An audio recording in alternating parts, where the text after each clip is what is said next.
Are you a fan of spine-tingling stories about encounters with the legendary Bigfoot? Do you enjoy hearing from top experts in the Bigfoot field and exploring other bizarre mysteries? Then you don't want to miss out on the Bigfoot Society podcast. Join us for interviews with witnesses who have experienced the unexplainable in conversations with the foremost authorities on Bigfoot research. Click on the link in the show notes and join the Bigfoot Society community today. Get ready to experience the unexpected on the Bigfoot Society podcast. We'll see you there. There'd be a lot of poop in my pants. I've seen a 6-foot alligator go swinging through the air and slam into a tree. These guys are the scientists of the supernatural, lecturers leaving lessons for inquiring laymen. They are applying the scientific method to a world that baffles science. They are the cryptids of the corn. But who else has big black wings and red eyes? Batman. Oh, Mothman. Oh yeah, Mothman. A great white shark was stolen. Oh, someone stole a shark? I got stuff for you you don't even know about. She's a witch. She turned me into a newt. Who knows?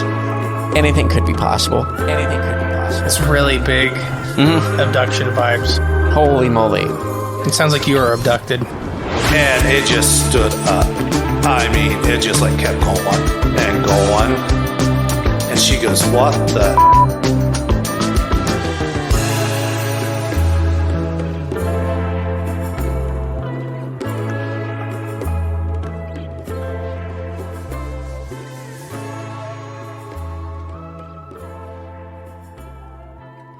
Hello, and welcome back to Cryptids of the Corn podcast. Well, kinda. I am the great and powerful Mr. E. And I am just Jay today. And if you're listening to this on our show, great. If you're not listening to this on our show, great. Because this is going to be a fun crossover episode with who, Jay? We're here with Bo Kennedy from the Bump Podcast. Woo! Hey, Bo! Hey, guys. How's it going? Oh, living the dream. Every day. Yeah, it's great. You've been one of my favorites for a while. I told him, so Jay wasn't in the room for everybody at home, but I told him about the sticker thing. That every time we went to put up a sticker, Yeah, there was a bump sticker there already. Every single spot, yeah. Every spot, all over this country. That makes me feel good because I had no clue that was going on, man. Yeah, Jay would run out of the car, and most places allowed us to put stickers. I'm going to say all of them for legal reasons. Right. But Jay would get out of the car, and there would always be a bump. I think there was like 6 or 7 on the Flatwoods Monster door. Oh, yeah, they were all over that one. Yeah, there was like a whole tree of them. That's one where I noticed, like, okay, these are everywhere. Yeah. Where else did we see? We've seen Mothman Mothman. Museum. Where did we go down to? International Paranormal Museum. Yep, there you go. They were all over Zach's place. Yep.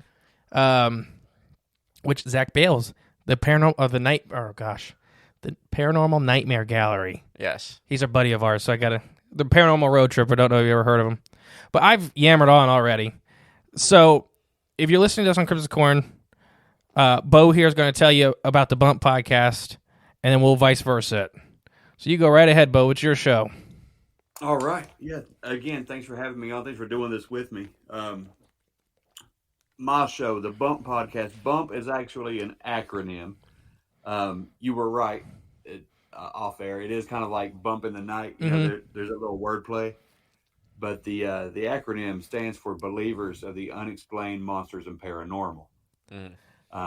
That's awesome. I thought it would kind of be like all encompassing. Yeah, kind of just pull everything in.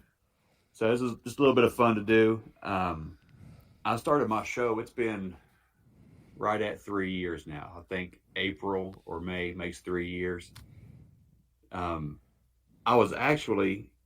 I had made a big list of all of my personal experiences, and I reached out to Tony Merkel. Everybody knows who that is.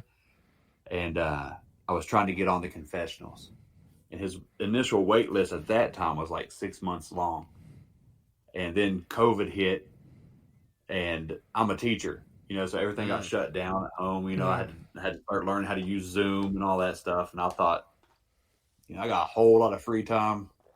I have Zoom in front of me. Let me just try to do this on my own, And the podcast was born. I spent the first episode talking about myself, and then I started just talking to people I know, bringing them onto the show, to talk to me. We did everything from my phone, so the audio sucks for season 1. Oh, yeah.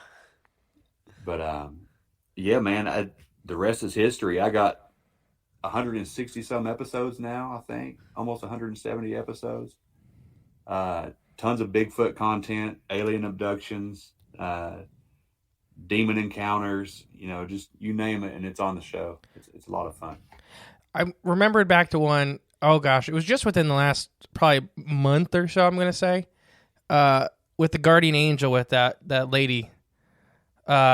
She was, oh gosh, now I'm really bad. I listen to so many podcasts, like individual stories, so it's hard they get muddled.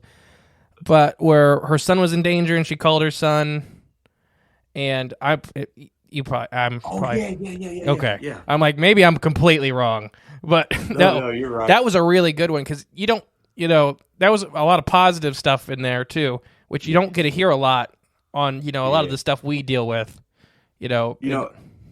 Initially, that whole interview or session, or whatever you want to call it, was about her experience with a Bigfoot creature. I had seen her make a comment on TikTok, and I was like, "Hey, come talk to me about it." And she did, and it was about this Bigfoot that like jumped out of a tree in front of her in the suburbs. It was like, wow. But then when she started talking, she had all these other experiences like you're talking about. She got this message to get a hold of her son. It was cool. It's amazing. And it's just stuff you enjoy hearing because you don't get to typically hear it. I mean, there's a lot of paranormal podcasts. So whenever you get that stuff that's awesome, On the positive end of the spectrum. You look so dead. I am. Chug the Monster. But yeah, you're one of my favorites. You're in my playlist. I appreciate that. Reached out to you. You're super nice. That was awesome. Reaching out to people. You never know how it's going to go. And it's always nice when you connect in a positive way. I don't know about you guys. I've been turned down twice. Once was I reached out too late. Do you know who Dr. Michael Heiser is? Are you familiar with him? That name sounds familiar for some reason. I'm not familiar, so I'm going to say no. Okay, he wrote The Unseen Realm and Supernatural and all these books. You have that biblical book. books. That's why. I reached out to him like right at New Year's, and he passed away 2 days ago, maybe 3 days ago. Oh, okay. From terminal cancer, and I had just reached out too late. He's already done with the shows and stuff. But, so that was the one time I got turned down, and then a second time by someone I thought would be on board, but they were just like I don't know. They were more religious than they were friendly. Oh, okay. You could say, you know what I mean? Okay. Yes. Like, he said, his audience and mine were not of the same. What? Yeah, that was his reaction. And I said, okay, man, whatever. So we call those back pew sitters because that way they can watch everybody else come in. Yeah. Yeah, I can't stand people like that. Now, starting out, we got turned down quite a few times. Jay doesn't even know about it because Jay don't do anything on this side of the podcast.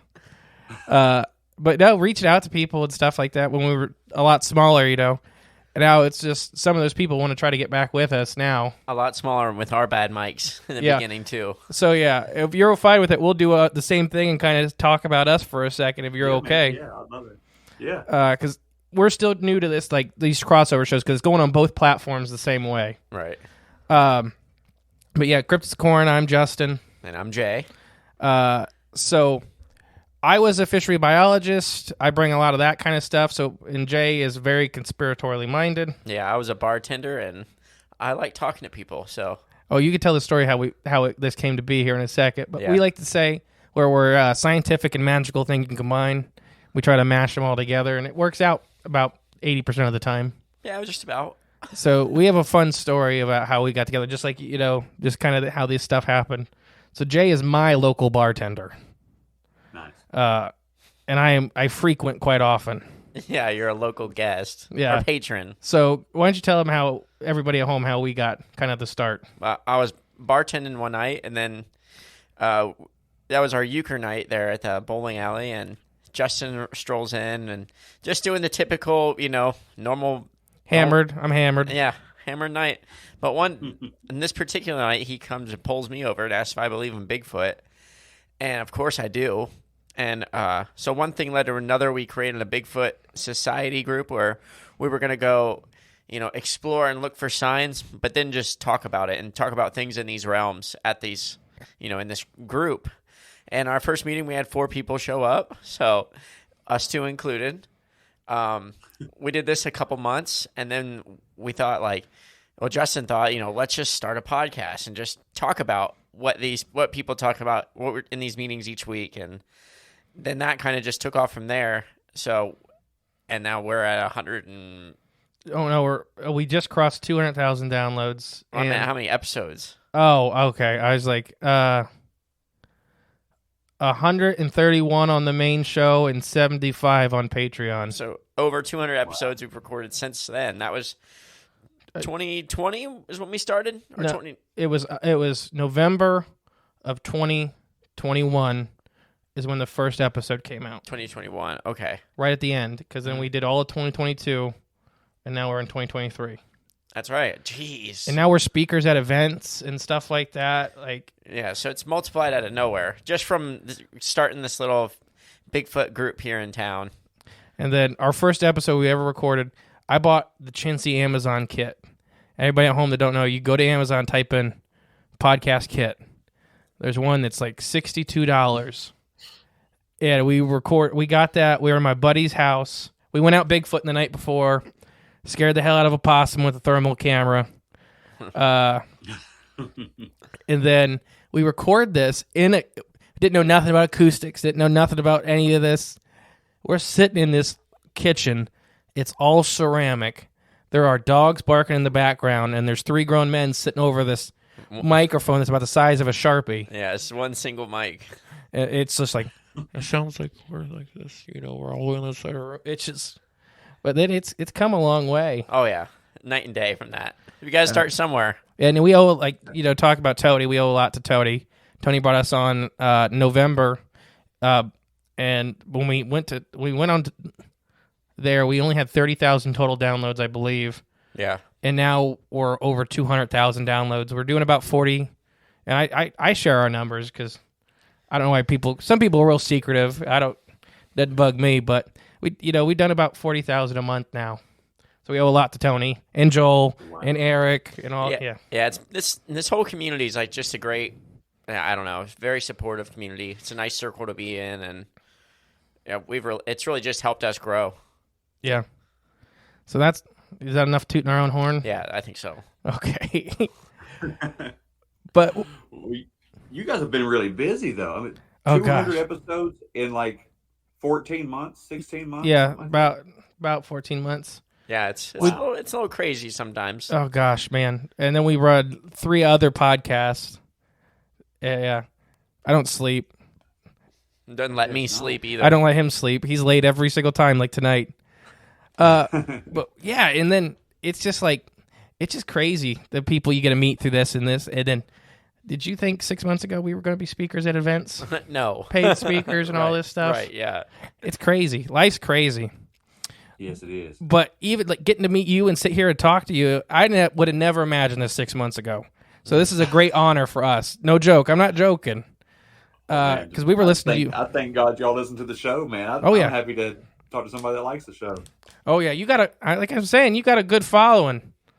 I'm trying to think.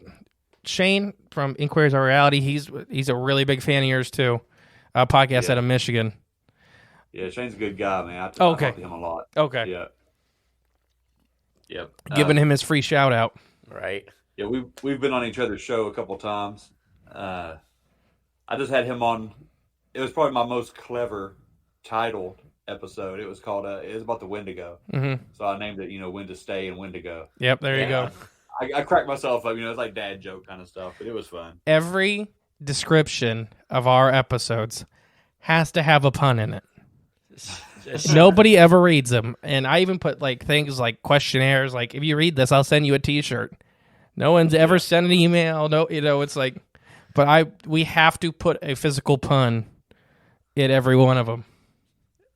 I think it makes it fun. It's fun typing them up. It's yeah. It does. but we kind of talked off air that we're going to kind of start with some of, around the table, our own paranormal stories, and then, go from there. Jay, do you want to start? Sure. Which one are you going to start with? Give it a title. I like putting them on the spot. I don't know. Ghost in the closet? I don't know. You going with that one? Yeah, probably. Okay, go ahead.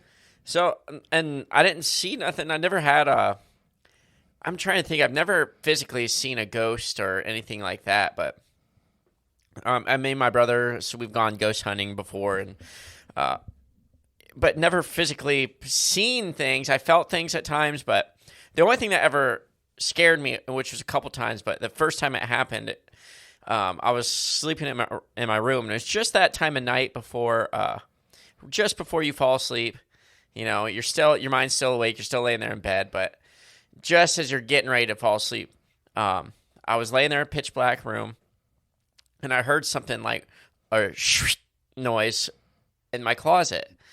And I laid there just in bed, just staring at my ceiling like, okay, I thought I heard all my clothes shifting, sliding down, the rails in the closet, but there's no way that's what that was. So I'm just sitting there staring at my ceiling, staring. So finally I get up, flip the lights on, and I walk over to my closet. And it's got the two big, sliding doors. So I slid them both open. Sure enough, all the clothes on the top left rack were all slid to one end of my closet. So I was, okay. So I immediately just closed the door and then went and I slept downstairs on my couch for the next 6 months. But I could never explain it, and I didn't know. I don't know what else could cause that to even happen. It just doesn't make sense, that anything natural can cause something like that to happen.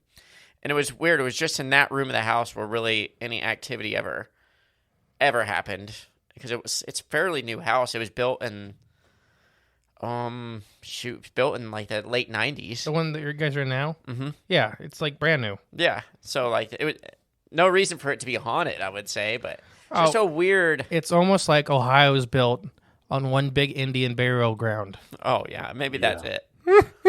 It's just there's a lot of dead Indians here. Yeah, they may not have been dead before we got here. Oh, but they are. They're dead now. Yeah, which is inevitable, through Father Time, but not like that. Sorry, choking. Laughed.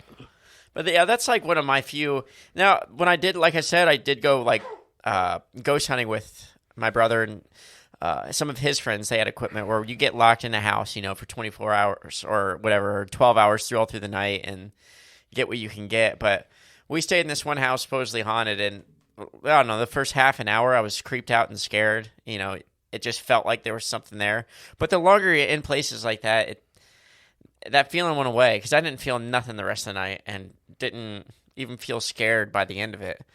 But we did end up catching a voice on camera or a recorder. But that whole time we were there, it was that one voice that one time, and that was it. So kind of a underwhelming feeling at the end of the whole experience.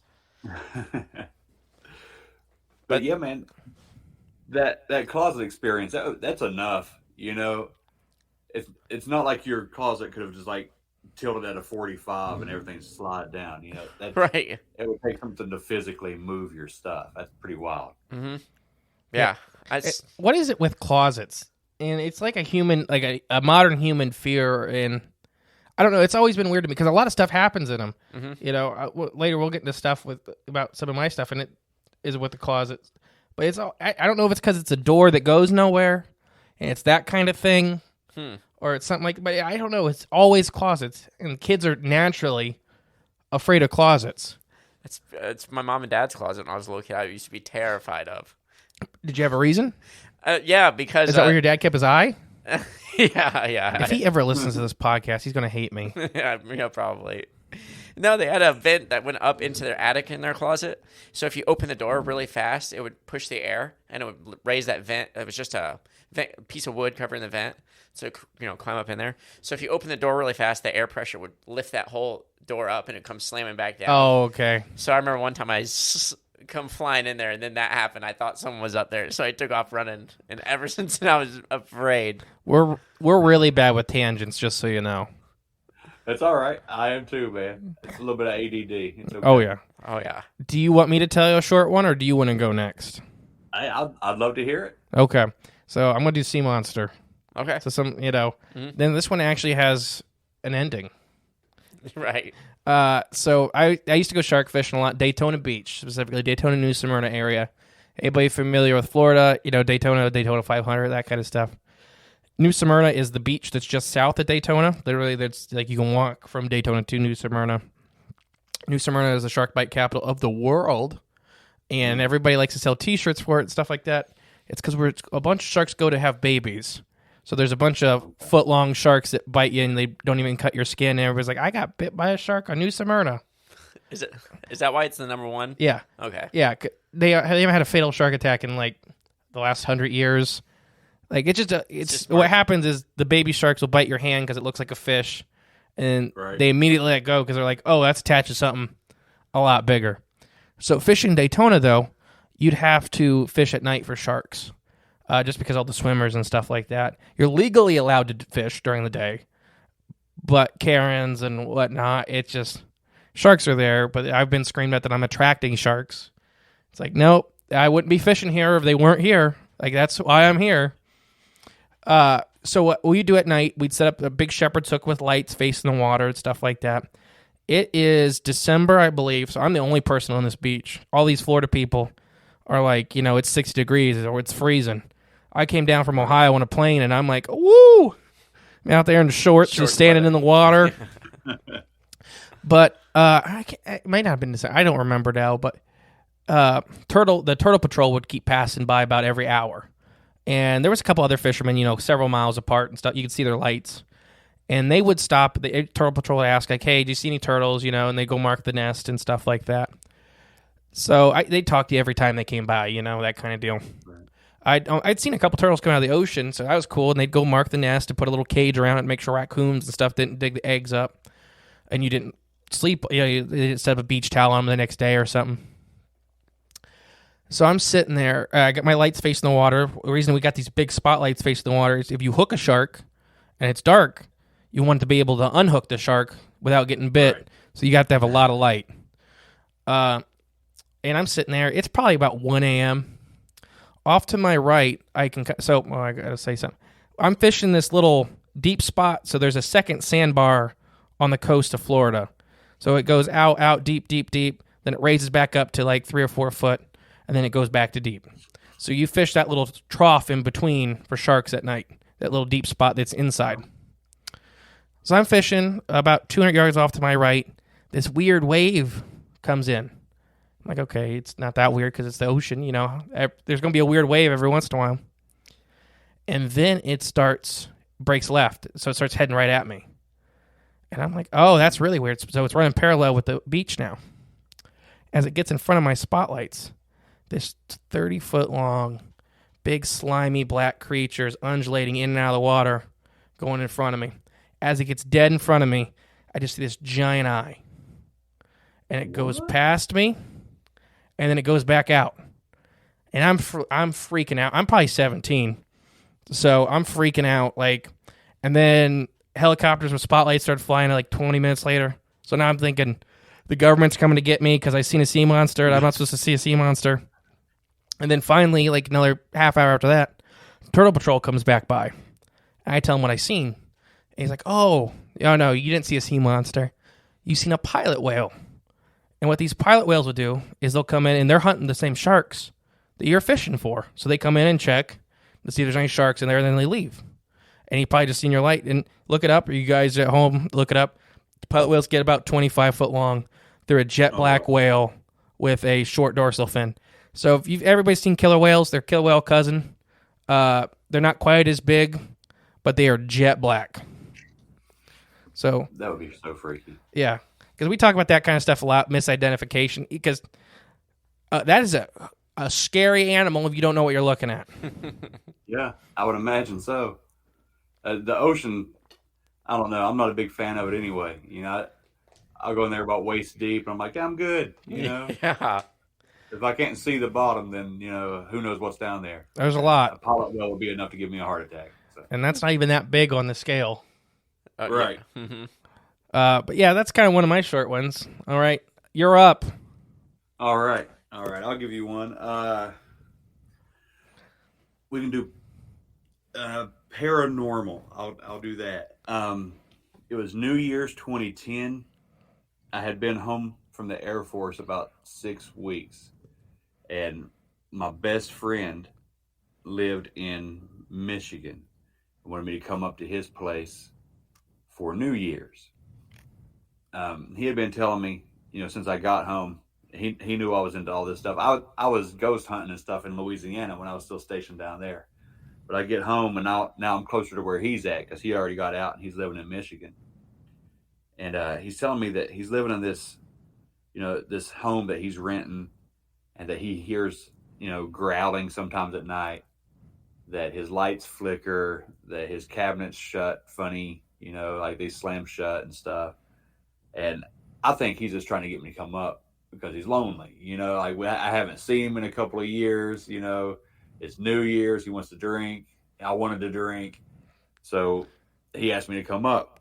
So I had this like like a 2002 Hyundai Accent. It was like the trash little car, man. It was already falling apart. Didn't really have any brakes, but I drove it from southern West Virginia up to Lansing, Michigan.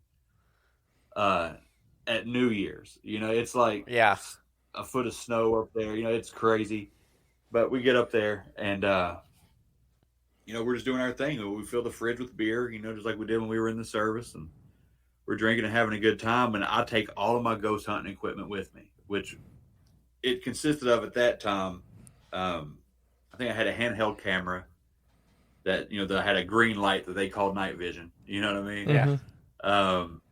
I had the digital thermometer. You could take the air temperature, and I had a voice recorder, for EVPs. Mm-hmm.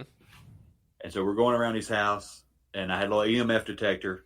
We're scanning stuff, and there was a certain painting on his wall. When I get close to it, the EMF would raise. So I thought maybe there's something in the wall, circuitry or whatever. Maybe breaker boxes on the other side or whatever. So we take the painting off the wall, and if we would hold it out, it would still read higher EMF off that painting. Oh, wow. Ooh, don't like that. Yeah. So it was kind of weird, but we hung it up, kept going. He said he hears the growling and stuff out of the basement area, like the downstairs. And it was about half finished down there. There was carpet and stuff, but no furniture. And I want to preface this by saying I was an idiot. I go downstairs and I'm talking to the ghost or whatever might be there. My buddy at this time, he's letting me know that he's a total skeptic. He doesn't believe any of this. He just wanted to get drunk. He said that might have been raccoons outside that he heard the growling, maybe he didn't turn the light switch off good enough. Maybe that's why it flickered. Yeah, he's trying to come up with excuses because I think he's starting to see that there's a little bit more reality. Yeah, it gets scary. He's getting a little nervous. But anyway, we're down in the basement and nothing's going on really. We're taking air readings, and it's like, I think it's like 68 degrees down there or 65 degrees, something like that. Well, every time we would take the air reading closer to where I was standing, it would go down. But it didn't just go down like a couple degrees. It would go down like 9 or 10 degrees. Wow. Ooh. Near me. If I'd give it to him, he'd take the air reading anywhere else in the room. But around me, I could feel it. I got that little nervous feeling. I don't know if you guys have ever been in a situation where you feel like something's with you or whatever. Mm-hmm. Yeah. But yeah, I could feel that something was going on. And like an idiot, I said out loud, I gave an open invitation that if it was there and was having trouble manifesting, that it could use my energy for whatever it wanted to do to show itself. And that's what alcohol does. Yeah. It makes you a little stupid. Mm-hmm.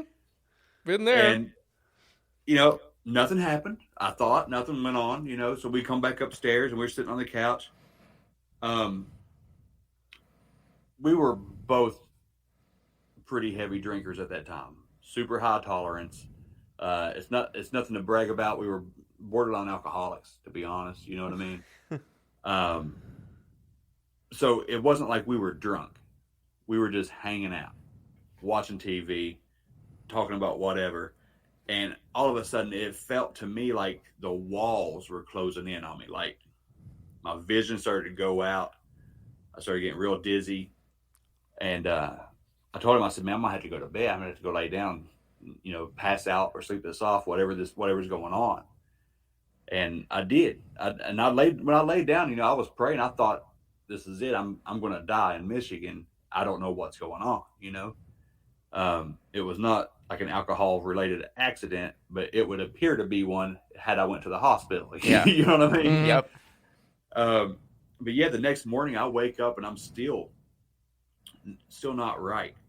We went to a little, like a Med Express. I don't know if they have them up in Ohio or whatever. It's like a little pay with cash kind of clinic. Mm-hmm. Mm-hmm. They took my blood pressure and it was like some kind of phenomenal number, like 180 over 120. Oh, geez. Yeah, super high blood pressure. I'm shaking and stuff, but they wanted me to pay $75 to see a doctor, and I didn't have any money because I was, just fresh out the Air Force. I was broke. But whatever this was, I had invited. It seemed like it was starting. They had started using me that night, and I kid you not, for 5 solid years of my life until I was 35 years old, I had fights with like severe depression, really bad anxiety. Like anxiety took me so bad that I couldn't get out of bed some days to go to work. Or I would be on my way to work and I had to stop and turn around and go back to the house just because I just couldn't handle anything. Horrible. But then almost to the day, 5 years later, I wake up and it feels like everything's gone, So I don't know if I had welcomed some kind of curse. I don't know if I finally said the right words to break what kind of stronghold it may have had. I don't know what it was I was messing with. But that's one thing that happened to me.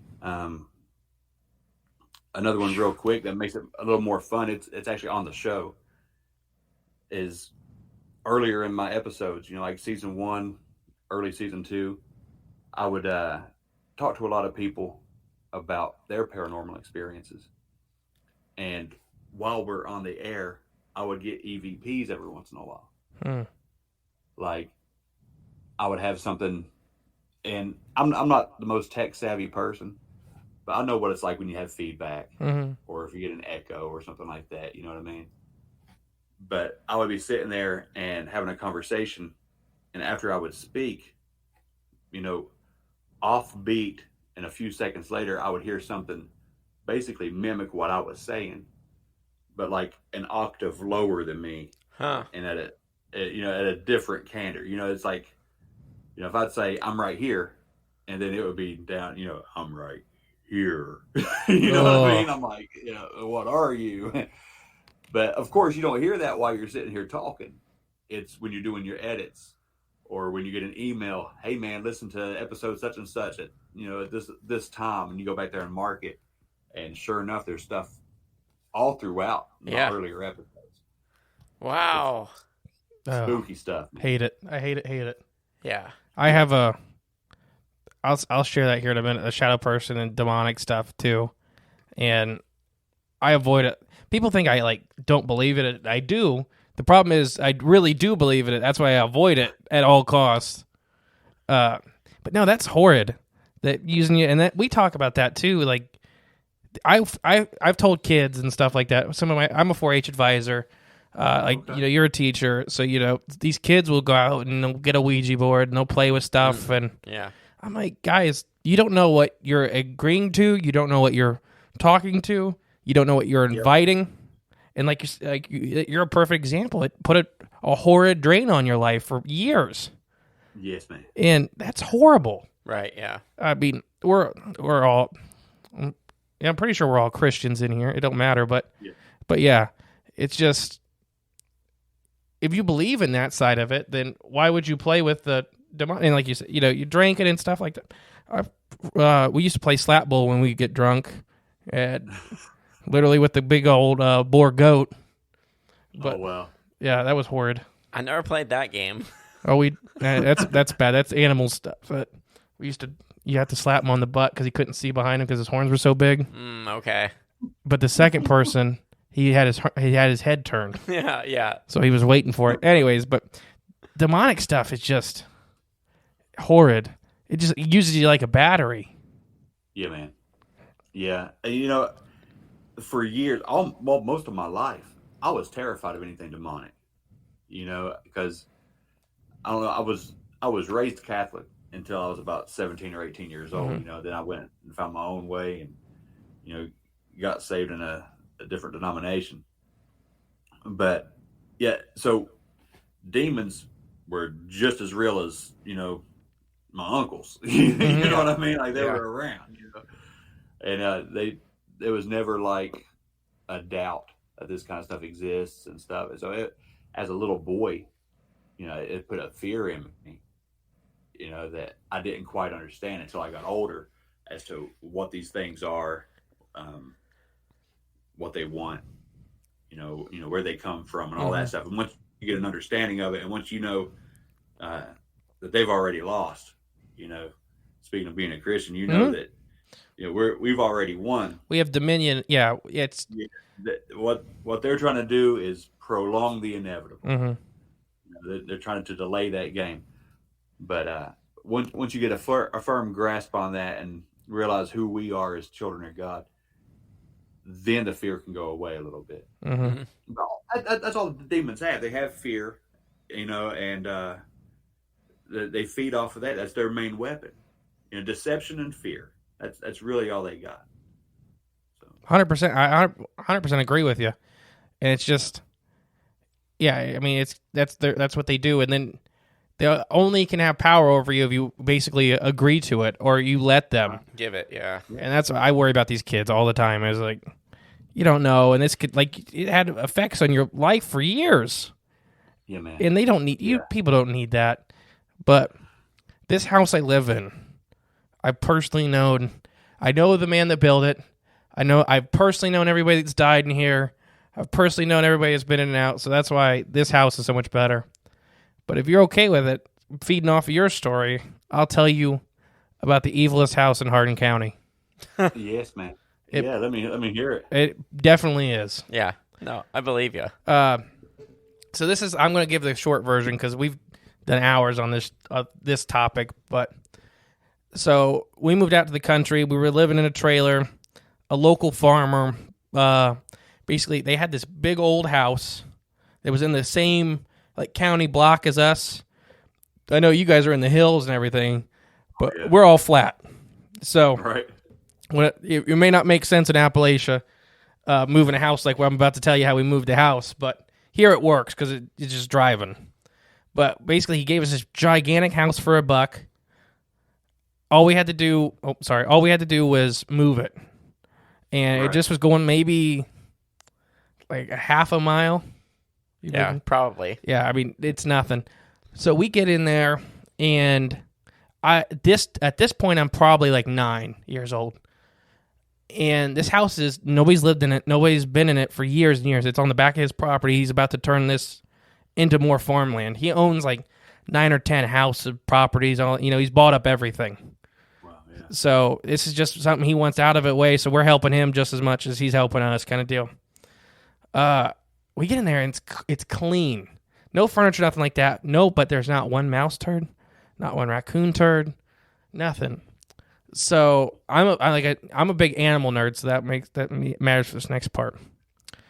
We start busting up some walls because we got to basically get rid of this porch to pick it up because there's no foundation under it, so it's not coming with us. We start pulling out snake skin after snake skin after snake skin after snake skin. I love snakes. The whole room behind me is full of them. Right. But I kept looking at Dad and saying, this is a timber rattler. And I'm 9. And my dad's been very supportive of me my whole life, but he's like, okay. Okay. And finally, I show him the pattern, and I say, look at how it is. So we have a big college in our town that has a big herpetology department, the study of reptiles and amphibians. And he takes that lady, and she's like, "Yep, Timber Rattler. Timber Rattler." And he's like, and she's like, "Well, they've been extirpated, which just means locally extinct in our part of Ohio for like 185 years. So you must just have this, the snake's probably been dead for 60 or 70 years, and you just must have like a relic one, just one that was hanging on, a little extra." Right. No, it wasn't dead. So the day we were literally going to pick up the house, and if anybody's never picked up a whole house, it's a whole big process. It's a lot of fun. Yeah. This big guy was going down, and he had to cut the last pieces of attachment to the foundation. That's all he had to do. He goes down there, and he comes back up.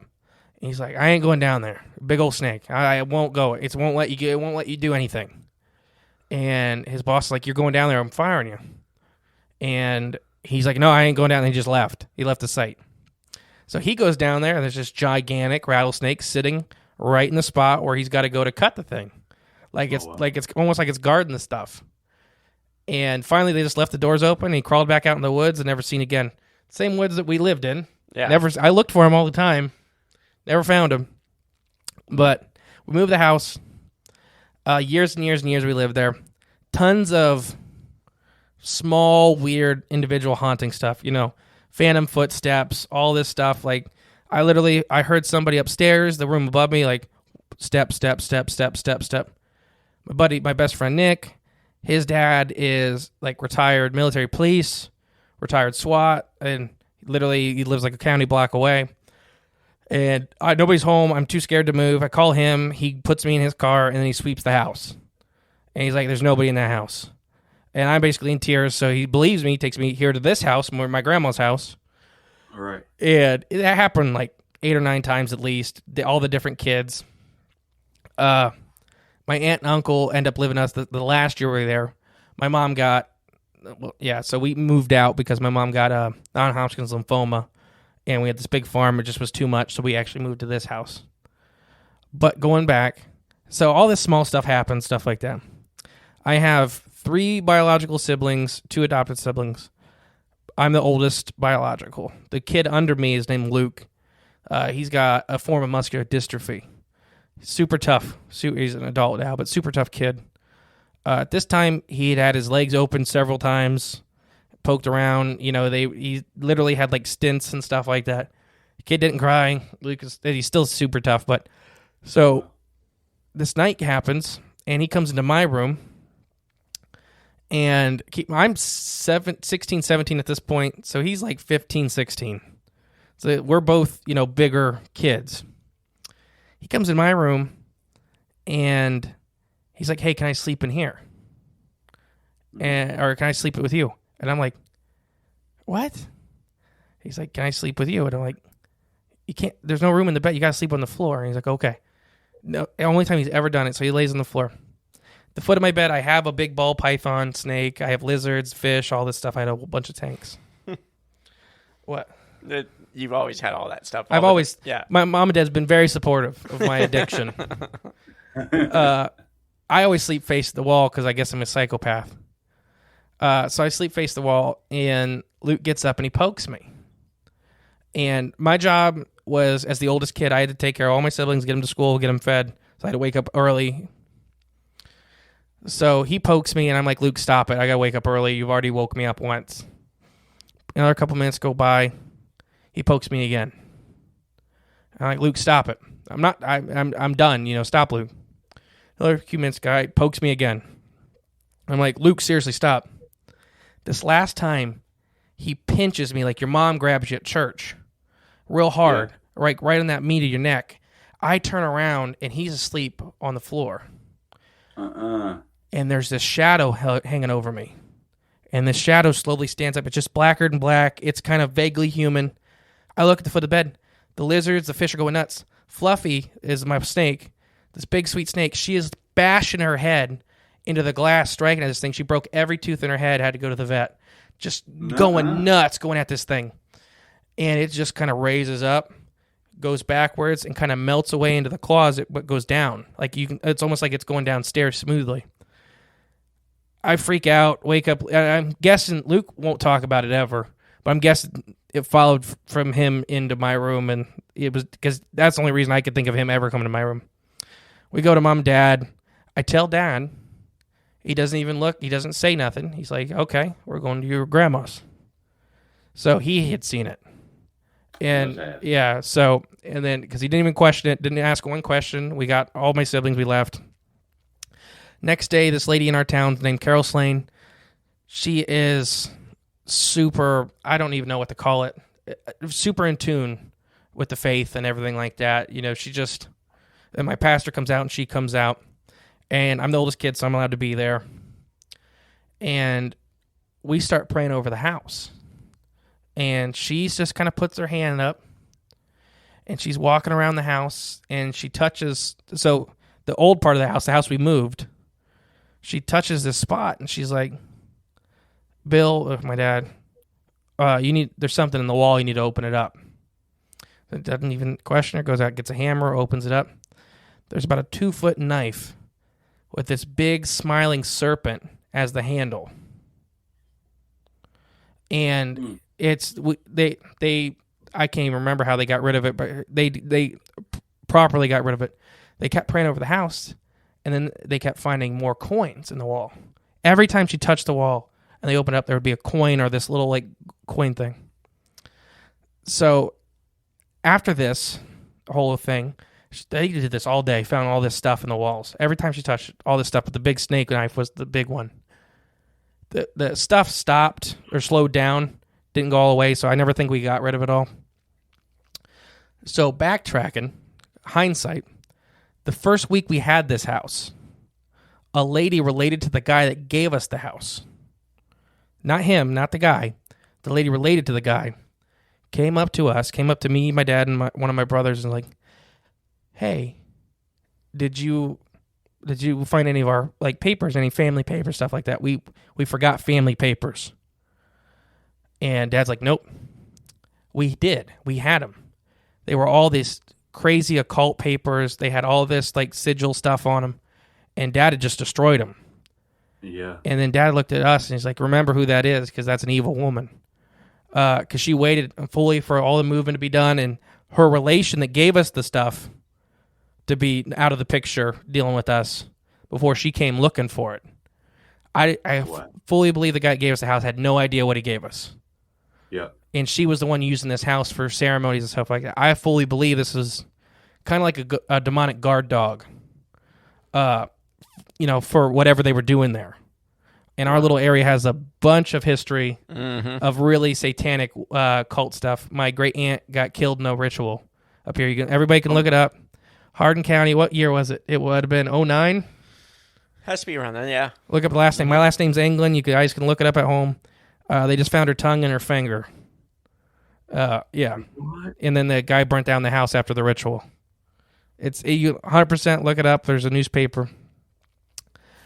But all this stuff, it's just so weird. Did I forget anything? I always kind of forget something. No, I think... Oh, I did forget something. So we got out of that house, later that year, just due to my mom getting very sick. We were done. We couldn't do it all. We were having paranormal encounters. So the guys that bought the house were not very nice people. And my mom is going through chemo. She's got this nasty radioactive conjunctivitis. She can't even hardly open her eyes. And this guy would call her constantly, saying, whoever the F you have in this house, get them out because they're destroying this house. Every time we leave, they're destroying this house. And Mom just, nobody I know is in that house. Finally, he's on the phone, and he's got the person. He can hear it. On the phone, you could hear it. This person running around upstairs. This person just going nuts upstairs. He's like, I got your MFer up there right now. Tell me they're yours. I'm going up there and shooting them. She's like, nobody I know is in that house with you. He's like, all right. He goes up. Nobody's up there. Nothing. And then he hung up, and they sold the house like months later. So whatever it was, we never got rid of it. It just got taken down a notch for us, at least. I fully believe we never got all what I think are anchors out of that house. But that is the story of the evilest house in Hardin County that's still standing. It's Man. had, since then, we moved out of it in 14, my senior year. And I think it's been owned by at least 8 people. Dang. It's like there's a reason or something. Yeah. Oh my gosh, man. So that's why I don't like the paranormal or like the demonic side of the paranormal, because it's. Yep. And then so we came here. This is my grandparents' house. We moved here. Then I bought this house, so I own this house now. My grandma went to Israel and she got prayer sigils, and they're on every window and door. But like you were saying earlier, I know that was a long story. I'm sorry, I'm bad. No, you got me. But like I was, like you were saying earlier, now that we go to these events and stuff like that, we pray over everything we buy, because you never know what somebody's going to attach to something. And we always pray for ourselves. And if we ever go to a haunted event or a location, I mean, which is very rare because it's hard to get me there. That's true. We always say, "You're not welcome. You're not welcome to attach to us. You're not welcome to come with us. You got to stay here." Yeah. Yeah. Where were we at? Moonville. Yeah. And I look like a crazy person in the parking lot, literally talking. It's a haunted place here in Ohio, and I'm like literally talking. There's like 10 people in the parking lot. I'm like, nothing. You're not allowed to come with us. You got to stay here. You're not allowed to attach to anything we have. Yeah, there's these hikers. The thing is a hike trail, and there's a horse trail right there. So there's people that don't know that this is a really haunted location that watch this big-haired crazy man talk to the air with his hands. But yeah, that's my shadow person story. Everyone loves TV Dad. On the next TV Dad, presented by Progressive, TV Dad explains becoming a man. Son, it's time we had the talk. Okay, TV Dad. You know, drivers who switch and save with Progressive could save hundreds. Oh, is that why my voice is changing? That's a question for your health teacher. Listen to your TV Dad. Drivers who switch and save with Progressive could save hundreds. Progressive Casualty Insurance Company and affiliates. Potential savings will vary. 92% of households that join Peloton early in the year are still active a year later. If you love cycling. Peloton actually makes a treadmill, too. Okay, if you love sprinting. You could try out a power walk or a scenic hike in Scotland. Let me just clear my entire schedule. Hey, we're nothing if not flexible. With classes from 5 minutes to 30, Peloton can fit into any schedule. 92% stick with it. So can you. Try the Peloton Tread risk-free with a 30-day home trial. New members only. Not available in remote locations. See additional terms at onepeloton.com/home-trial. Wow. See, still currently in my house, we'll see shadows and figures and things the size of a cat. Sometimes things that are 7 foot tall. It's just we've dealt with a lot.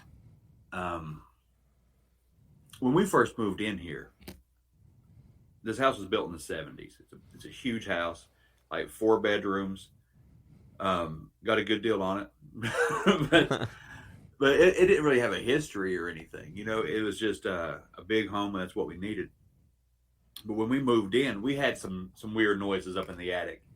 You know, it sounded like 2 people in a wrestling match, you know? Mm-hmm. And then I'd get the short straw and I got to go up and check, and nothing's out of place. You know, all the decorations, you know, that you have put up for Christmas and Halloween, they're all still in there and not a thing out of place. So we never understood that stuff.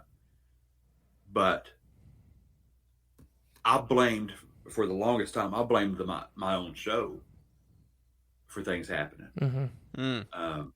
Because my daughter swore that she saw what looked like the bottom half of a figure my size walk through the living room over to where I take my shoes off in one particular spot. You know, she said it looked just like me, but just, you know, from the waist down walking. She said it's kind of a bluish color. It's about the same week that my wife saw me walk from the living room downstairs. It's like a tri-level split home. It's real funky, man. But there's 4 or 5 steps that go from my living room down into my office. And my wife watched me do that. And then a couple minutes later, I get up from the living room to go down there, and she thought, you know, she had already seen that happen. You know, like something was in here that looked a lot like me. And that was very freaky for us. I bet. Yeah. that was kind of weird. I never saw that, but they both did. And when my wife had COVID, that was the first time I think I did a cleansing on the house. We were quarantining apart from each other. I know I said the C word. That's okay. I hope I don't get us canceled or anything. But she was on one end of the house. I was on the other. I was again in my office, sleeping in a hammock stand that I had put up and stuff in there, so I could be comfortable and separate. Because I was scared to death when COVID first happened. I thought that I was going to lose her and all that stuff. I was far off. but anyway, I was down there sleeping, and I was woke up by my cabinet doors slamming in my kitchen about 3:00 in the morning. So you go up in there and you look, and of course nothing's out of place. Nothing's going to slam in front of you.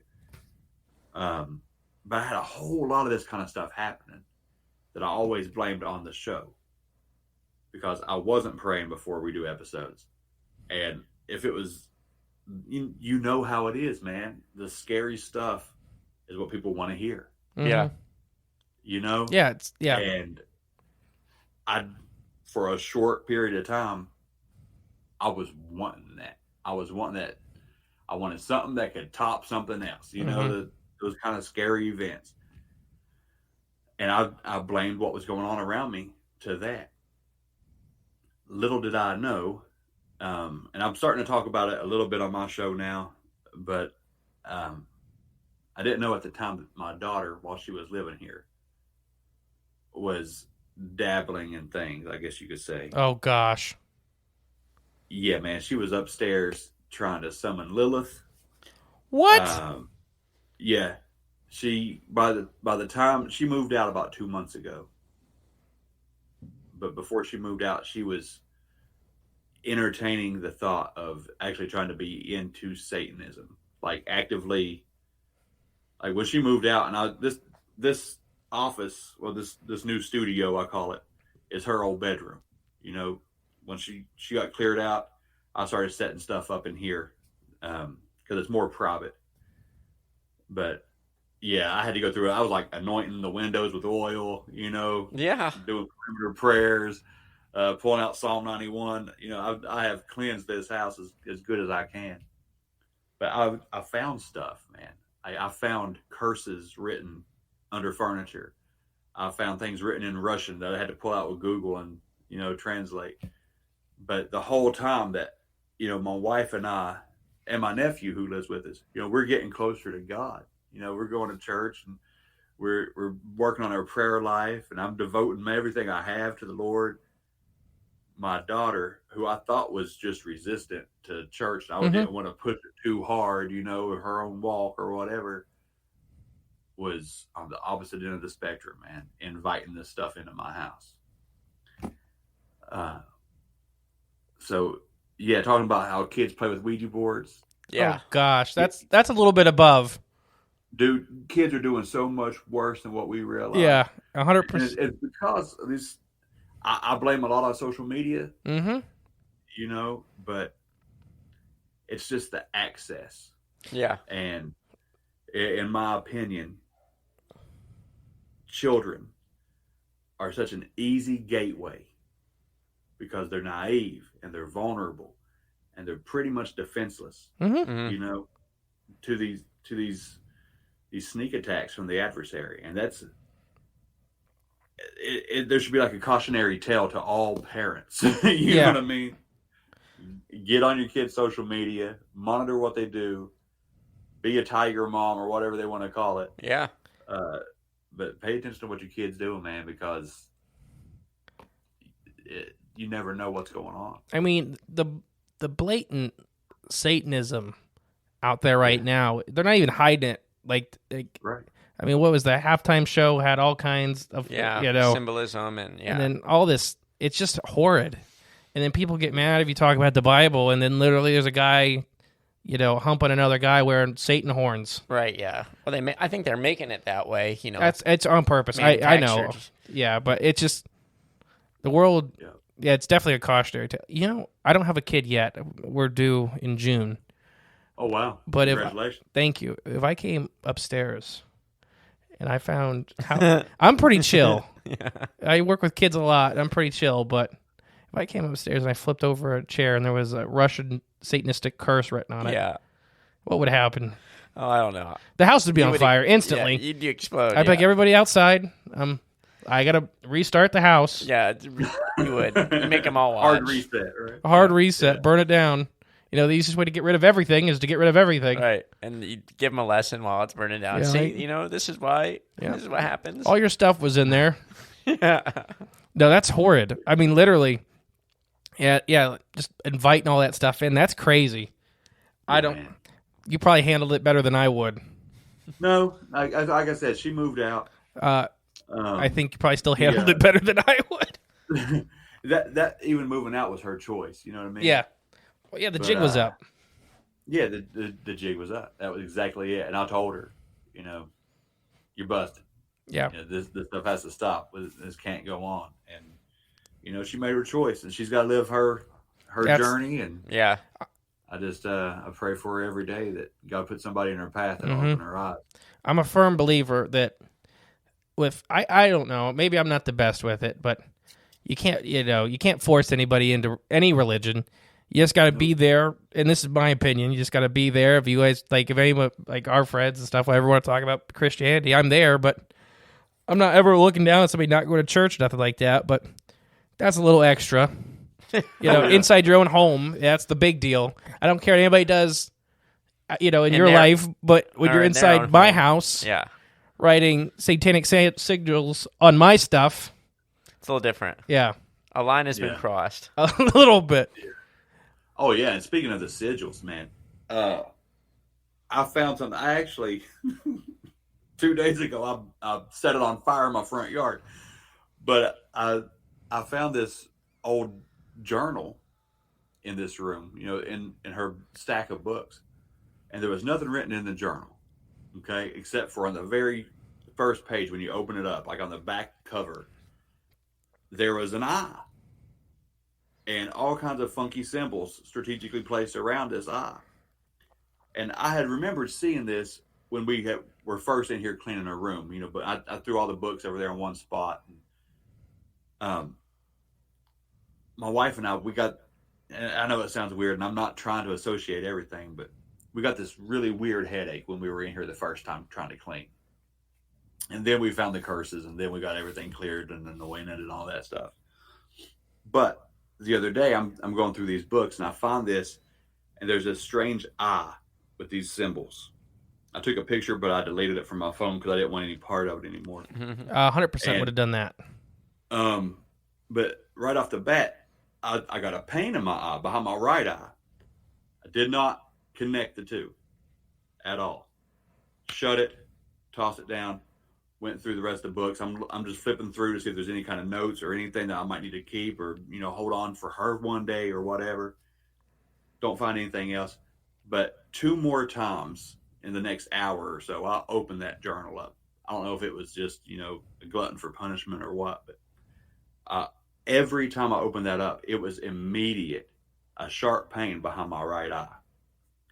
And the third time it happened, I figured it out. This is some kind of whatever magic, and it's working. This is legit.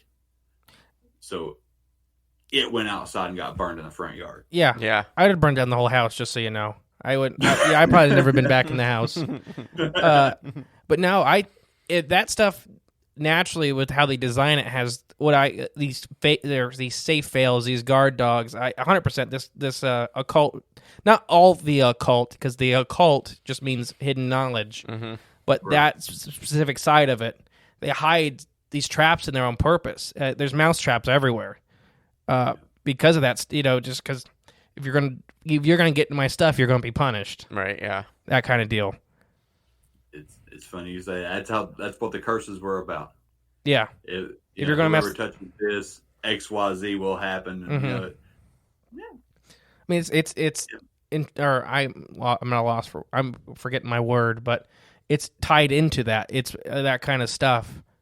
And I'm not here to tell anybody what they should and shouldn't do, but that's in your house. Right. That's where the difference is. Yeah. Yeah. I'll welcome anybody on my show that wants to come on. All walks of life, all faiths. But I'll tell you, if you curse somebody, you're a pretty lousy person. 100%. I mean, we have friends of the show and stuff like that are definitely not in the same faith realm we are, and that's perfectly fine. Yeah. But yeah, I don't think anyone would curse us. I would hope not. Maybe Nick and Jake. Yeah, they would. Yeah. That's why I set up a P.O. box for my show. Like, if people wanted to send stuff or whatever, I'm like, yeah, it's great, but one, no cursed objects, and two, it's going to go to the P.O. box and not my house. That way, if it's no good, it won't make it to the house. I know we do bad. Will you go get that tomorrow? Yeah, I get it set up. Will you? I can. Go get it set up tomorrow. Worth it, man. I'm making Jay do his stuff. Because we have... Well, the one got my address without me knowing it, and that was interesting. Ralph yelling at you. Good thing he's a good guy. Oh, Ralph's a great friend of the show. One of our early ones. Mm-hmm. But sent us a whole bunch of baked goods. Oh, yeah. I just come home and there's just big box on my front door. I have no idea what's in it. Full of cookies. It's got a big Bigfoot on the front of it. And I'm like... So we get like merch and stuff from like shows, conferences and stuff. They'll send us merch to give out and stuff like that for promotion. So I'm just thinking it's something like that. I'm like, oh, nobody told me they were sending me stuff. Yeah. It's like, nope, from your listener, So there you go, Ralph. There's your shout out for the week. Cornbread and cookies. It was so good. I probably about died on those cookies because I was like choking them down. But do you have any paranormal stories more you want to share, or do you want to move into theories and stuff? I mean, shoot, like I said, I haven't had too many paranormal experiences in my life, so I don't know. We find more and more the more we do this show. I guess so. They need to be triggered. Mm-hmm. Jay was probably abducted by aliens. Yeah, that's what he thinks. We did this show a long time ago. It's a lot of our listeners' favorite episode because of this. I think it even made it into our intro and stuff like that. Where we're doing the Willard, Ohio abduction story, which is a little unknown story, but it's really weird. It destroyed a family. It's like modern. It was only like in the early 2000s. It wasn't that long ago, and it's. I feel bad. We took all the names out of the story and stuff like that because it's just these are real people that are still around. It's destroyed them. But as we go through these abductions of these little kids. Jay's like, well, that happened to me. That happened to me. That happened to me. And I'm sitting here getting all big-eyed. He don't realize. I'm like, Jay, were you abducted? No.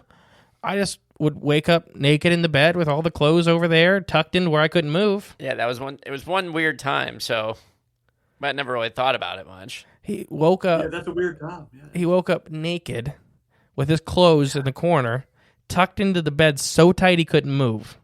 But I'm literally reading this off from the story script, and he's like, oh, that happened to me. I was at my grandparents' house. Mm-hmm. Just all happy and chipper. I'm like, yeah. Did anything hurt on you after? No. Nothing did. No. It wasn't anything weird at the time because I used to sleepwalk a lot Quote as a kid. unquote, sleepwalk.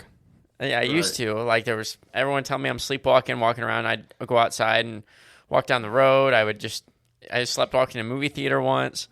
So when I woke up, I mean, that particular time, I just thought I was sleepwalking again. Someone tucked me into bed so I wouldn't move or get up and leave again. And so I never thought about it. Wouldn't have thought in my head at all after that. Just chalked it up to that.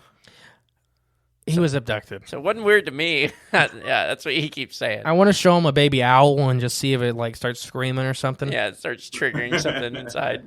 No, it's weird. And then he's seen the white thing. Actually, here's a weird one, real quick, before we move on. Jay, my brother, my dad, and our friend had all seen the white thing, which anybody that don't know. Really? Yeah. In the same spot, years apart. And we never knew it. And I didn't know my dad seen it. I'm a paranormal guy. I talk about this stuff constantly. Mm-hmm. Dad never told me. And they're out. You went out to see William, my nephew. Yeah, to drop off. He had a present for my nephew's birthday, so he went out to their house to drop it off. And they started talking about seeing the white thing. Yeah, it was weird. It's like, but I literally had this on the script or on the schedule to do the white thing. Yeah. At that point. Weird. Was it in Ohio? Was it in West Virginia? Ohio, right down the road. Yeah, right down the road from our house. You guys have a white thing too? So we in that episode we covered that there's several white things. You know, that kind of gets that's a lump term, but Right. this is the one that is seen that people have trouble describing. It's kind of polar bear-ish, but they can't see legs or head or anything like that. They just see the blur of white fur go past. Yeah. So Jay had encountered that real quick. Yeah. My dad and my brother had encountered it, and our friend had encountered it. All separate times. Over probably 7 or 8 years. But the thing is, my parents actually own the property it was on now, and it was literally across their property, this little bridge spot. There's a little old cemetery back there. You can't even read the headstones anymore. They take care of it. Like, yeah, all in the same quarter-mile stretch. This one spot. It's weird, and nobody ever told me. None of these people ever told me. Are you going to do an investigation? No. You going to go out there on your parents' property and camp out? No, there's a ghost out there. We leave that be. Not so. It's weird. I've heard weird stuff back there. That cemetery's weird. Is it? Yeah, it's weird. It's like an old. It's not like a Civil War cemetery. No, it's Lead. It's like the old family Lead here or something. It's a family cemetery. Yeah, I know what it's called. I drive past it every other day, and I can't remember the name of it. Oh, do you want to say it or no? Because I can say it. It's called Kendall Cemetery. Kendall, thank you. Yeah. Logo. It's just weird. Yeah, it's weird because it's in such a random, weird, strange spot too. Yeah, it's so weird. The people that also live on the other side of it, I've heard stories. They told me that they'd hear stuff back there. Oh yeah, all the time. I don't mess with that stuff. It's fine. It can just stay out there. There you go. Let the weird stay weird. Yeah, it is. It's very strange. It's just there. It's weird. So let me sir. ask you real quick. Did you say Williard, Ohio, or Hilliard, Ohio? Williard, not Hilliard. If you look up a Hilliard, Ohio UFO, I don't know what the heck you're going to find. I worked at a Hilliard for a long time. So Hilliard's where my sister lived in Hilliard for a long time, and then she moved to I'll say it, a place called Mechanicsburg. Yep. Yeah. We know where Mechanicsburg is. Yep. Do you? Yeah. So Hilliard's where the expensive drug dealers live. Hilliard is where the high end crime is. Yeah. You don't hear the shootings or nothing like that there because it's just where the higher end guys live. I worked in Hilliard for a long time, so it's just like I never felt scared to be in Hilliard, but I definitely knew who lived there. Yeah. Is that saying something about your sister? Huh? Was your sister a high end drug dealer? Just blink. Nobody will know. Yeah. But no, it's doing this show. We've uncovered weird stuff locally.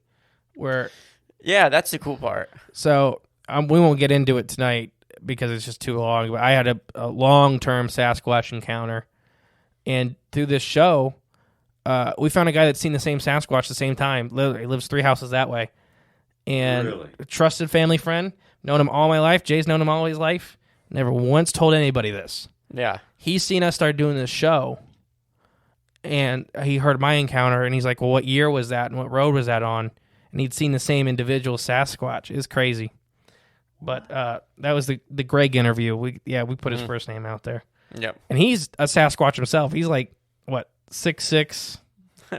Maybe close to, yeah. He's big. Big guy, yeah. It was funny, him sitting in this studio in these little chairs. Yeah, I know, right? But I know you wanted to talk about some theories, and we don't, you don't get an opportunity very often to sit with podcasters and other people that do this stuff and hash out these theories and stuff. I know you got a couple, and I know I got one or two I want to go over with you. So do you want to start that? Sure. When I started this show about aliens, I'll go with that. When I started the show, I thought I had it figured out. I thought that much like the movie Interstellar, which my theory came years before Interstellar, but I was of the mindset that aliens were possibly our descendants, that at some point they discovered how to bend time space and they were coming back to warn us about something. I was trying to explain why there would be so many UFO sightings over nuclear bases and nuke silos. Maybe they were trying to warn us about how we don't need to end the world that way.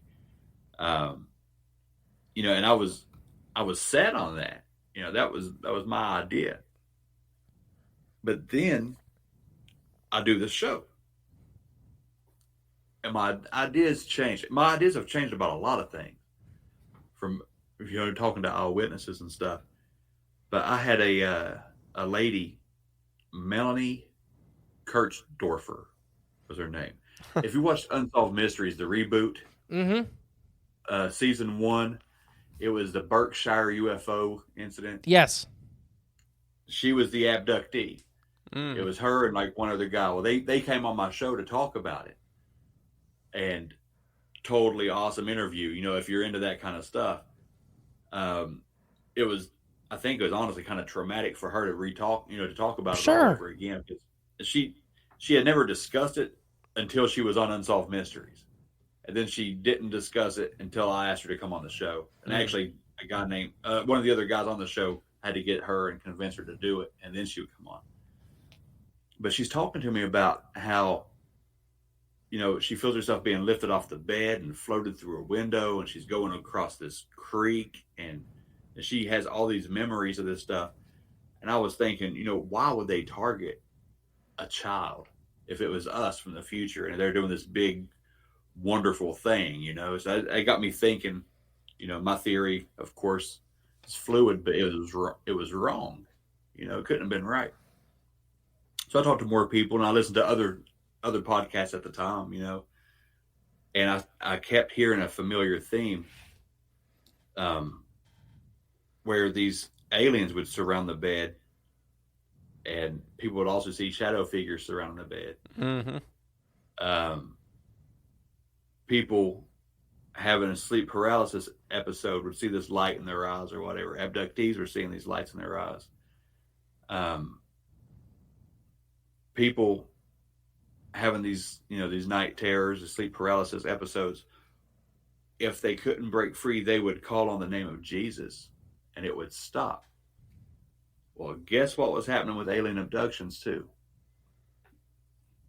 They would get scared, and those that were Christian or even atheists, I heard a couple accounts of atheists, out of desperation and fear, called on the name of Jesus, and they would wake back up in their bedroom. Gone. You know, the abduction would be over. So I started thinking that maybe these things aren't quite as, you know, friendly as even an extraterrestrial from another planet running down here to do some experiments, you know. Maybe there's something more spiritual to it. And that's kind of where I'm at now with aliens. That it's not necessarily, I guess, quote unquote demons, but I'm kind of thinking that aliens are more of the angelic order or the heavenly host, good or bad. I think that we're seeing these fights of good and evil in the skies. I think that and I probably sound crazy to a lot of people, probably just turn this off, but I think that a lot of these things that are happening are of a demonic nature. I think that these aliens, these the grays, or these insectoid looking things or whatever, could be some kind of minion, some kind of lower level demon.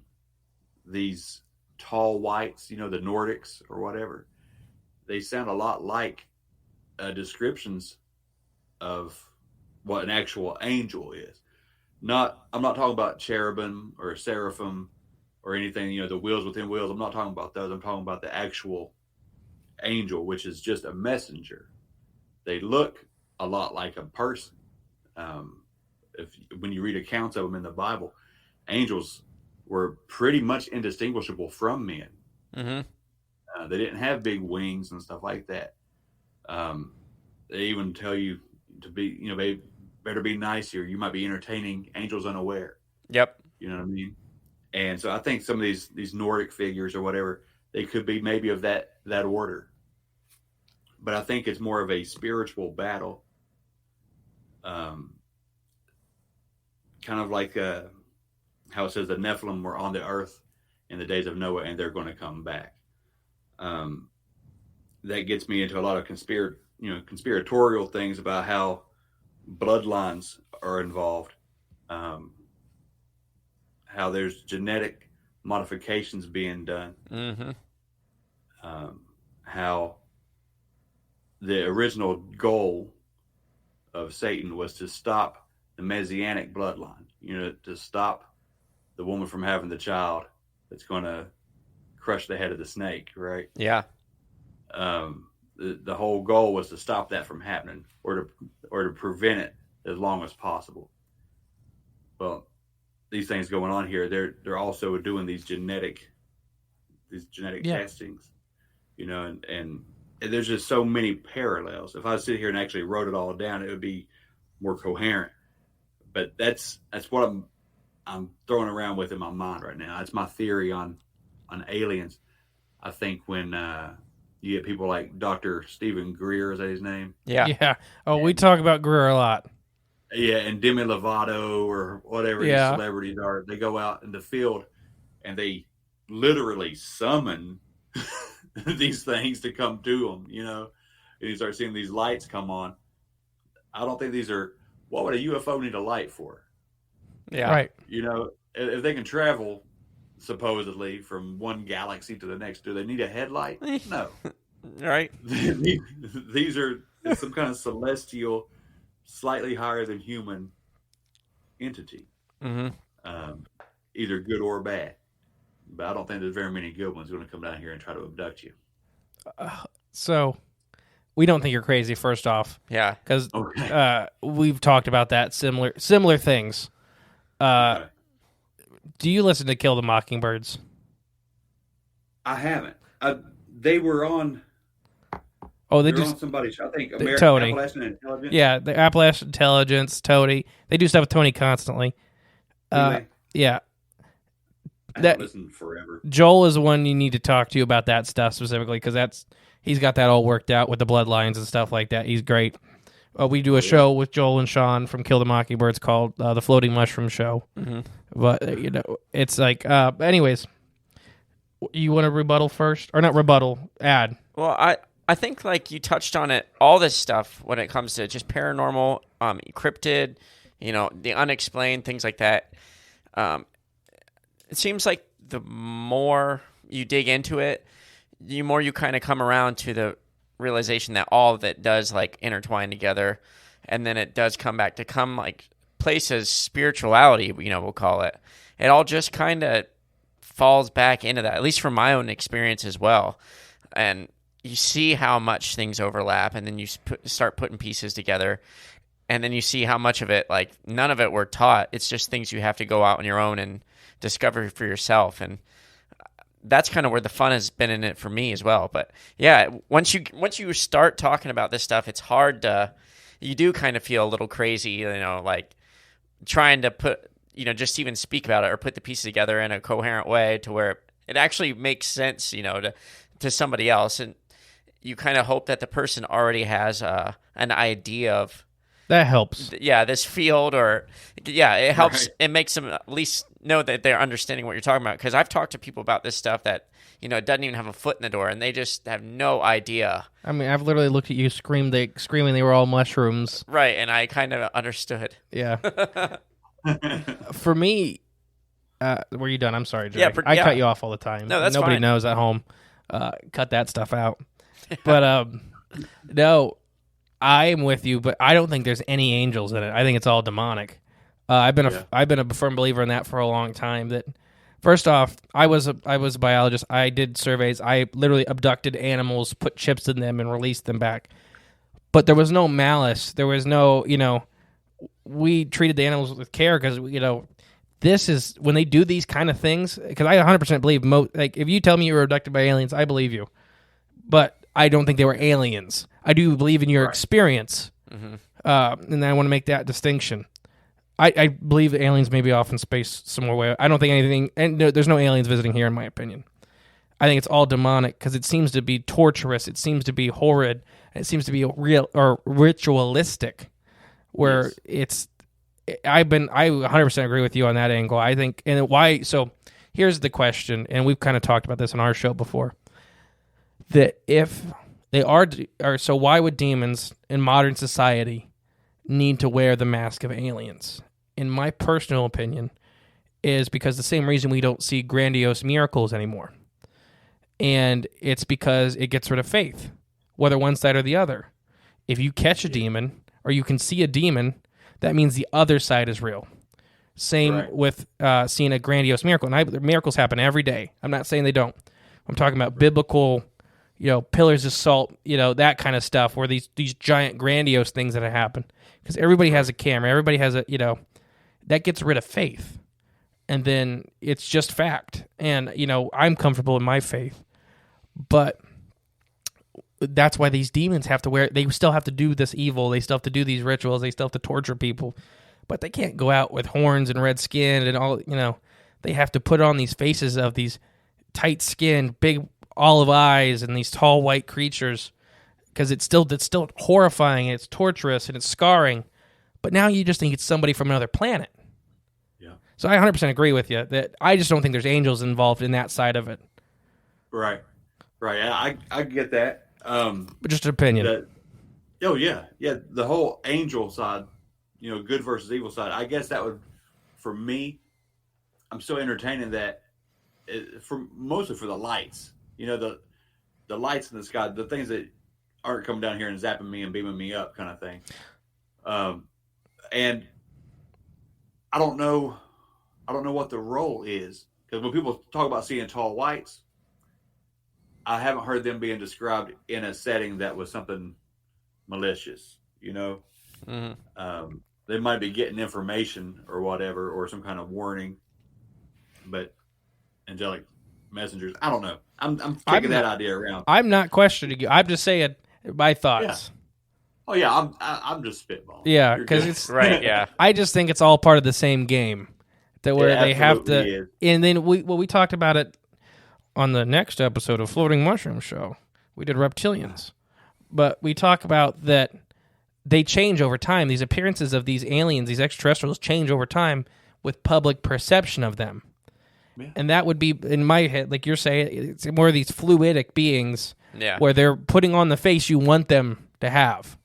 Like it's all about deception. Yeah, it's deception and fear. If it keeps you afraid, keeps you confused. Yeah, because literally, Travis Walton, we just did his story on Patreon. When he seen the reptilians, they were literally standing Komodo dragons. They did not look like modern reptilians. They were not humanoid. They literally looked like 3 Komodo dragons that were standing up, walking at him. Wow. And now people don't see that anymore. That was in the 40s, 50s. People were seeing these more actual big reptiles standing up and coming at them when they were seeing reptilians. And then in the 70s and 80s, it changed to more humanoid. And now it's full-on draconians and all this stuff. And it's that's why that theory is right in my mind, because it's an entity that's not tied to that form. It's just putting on the makeup to whatever you want it to be. Yeah. So we don't think you're crazy. Yeah. A lot of our listeners don't think you're crazy either, because we've sat and talked to them about that. Oh, for sure. And then for your other lights, so this may be more of one of our big theories, is we kind of got famous for the organic UFO side of it. I think a lot of these, we do a whole big, if anybody's interested in that, we've got like 5 episodes on it or something crazy. It pops up a lot. And we did a whole biological breakdown of the upper atmosphere. We did NASA studies there's over 4,000 documented species above in the stratosphere. So there's all kinds of life up there. It's just missing in the name of one of the episodes. It's just missing the whales and the sharks. Yeah. But it's an ocean. So maybe we're actually seeing the whales and the sharks, these big bioluminescents. That's why these things have lights, is they're using them for communication or mating displays and stuff like that. I love it. Yeah. Oh yeah, it's fun. Like what kind of rabbit holes you kind of get yourself into doing, covering this, paranormal, cryptid stuff. It's funny where it takes you, because I never thought a year ago we'd be talking about atmospheric creatures and biology, speculative biology of the things above us, and it makes sense. That's the crazy part. Oh yeah. So I think. Oh, sorry. Oh, I didn't mean to interrupt, but I was going to say, bringing it again back to the Bible. It says in the beginning of Genesis, he separates the waters from the waters. Yeah. Mm-hmm. That's always kind of been odd to me. But and then it says, that makes sense. Joel talks about it when we do this stuff with him. That then I never remember the line, but birds flew away before. In the Bible, it talks about him making animals. So what if it was just talking about creatures? These ancient creatures were because he split the sea and the land and the sea, or not the land and the sea. You know what I mean? I'm bad. Right. It's only 11:30 at night. But and maybe so. I believe a lot of these are in the jellyfish family because jellyfish have been found in the upper atmosphere. Believe it or not, everybody listed on the bump, jellyfish cousins have been found in the upper atmosphere, and I think a lot of them are actually giant fungus, flying fungus. And that may sound crazy, but we've done hours and hours on how actual complex and intelligent surface fungus are. One of our big ones. What do you think? So here, maybe I'll surprise you. Maybe I won't. What do you think the biggest individual fungus on Earth is that we know about? How wide would you guess? Because, they're underground mostly. The mushrooms are the fruiting bodies. So the fungus lives underground. If you had to give me a number, how big do you think one would be? Or max? Like size-wise? Yeah. Like feet? Sure. I don't know. I know a puffball mushroom gets. So that's that's the fruit. So how big do you think the guy underground is? I would say maybe 2 foot wide. Okay. So there's one fungus. He's called the humongous fungus. His name's Bob. We talk about him all the time on the show. He has 2,200 square acres. He is actually an entire national park. Washington? Oregon? I think Oregon, yeah. He's got two sisters that are slightly smaller than him. We think he's around 45,000 years old. They found him because they accidentally cut into him, and 100 acres of forest died the next day. So Bob is mushrooms, and people don't realize this, the hyphae, their mycelial networks, actually integrate into insects and plants. 95% of plants on Earth could not survive without fungus at one point in their life stage or another. But so we used to think it was more of a mutual relationship, but we're now understanding it's not. It's a controlling relationship. The fungus are actually programming the trees. So Bob has this giant state park or national park on his back, and we have evidence he's been killing sections off every couple thousand years to let them die and turn back into grasslands to re-nutrify the soil on his back. So he's got this perfect harmonious ecosystem he's managing because it's feeding him. So it is symbiotic in that nature. But we used to think the trees and him were communicating, but they weren't. He's controlling the trees. And he'll actually, if trees are sick, he'll actually take nutrients from good trees and put them over there. When trees get a disease, he will figure out how to cure the disease, and he'll spread that knowledge to all the trees on his back. They're gigantic. So, and they're hyper-intelligent. We just did an episode recently about fungal intelligence. They're actually doing studies. We now know that fungus can learn. Fungus have memory and communication. They actually can receive radio waves from us. There was a documentary, right? Yeah, there's been There's like some kind of big documentary about mycelium or my fungus among us or whatever. The fungus among us. My daughter fell in love with that. She spent hours talking about all the different types, and she probably knows about Bob, but I didn't listen. I should have listened. That's phenomenal. So we connect these things to the paranormal. So now that they're intelligence, I fully believe they're sentient. So there's a difference between everybody at home. There's a difference between intelligence and sentientship. Intelligence, a chicken's intelligent. Right. Are they sentient is the question. And, that's the other thing. I fully believe mushrooms are sentient. And I think that some of these paranormal orbs and stuff we're seeing are them manifesting energy to explore the environment. And like fairy rings and stuff like that have always been heavily associated on what we talk about? Just let's 5 of the 7 continents. Fairy rings, which are made by mushrooms, by underground fungus, are associated with the paranormal. And we kind of talked about it being a small hadron collider where they're focusing energy and actually manifesting what we see as orbs, and maybe even the weird cryptids and stuff we see. They're exploring their environment. So fungus live a long time. They actually move through the soil. Fungus aren't stationary. They're actually like, imagine of millions of electrical cables pulling themselves through the soil. And the mushroom you see is just when they want to breed. That's literally like an apple on a tree. It's a very small part of their body. And they're actually using mushroom or fungus in computer chips because they're better at transporting data than electronics.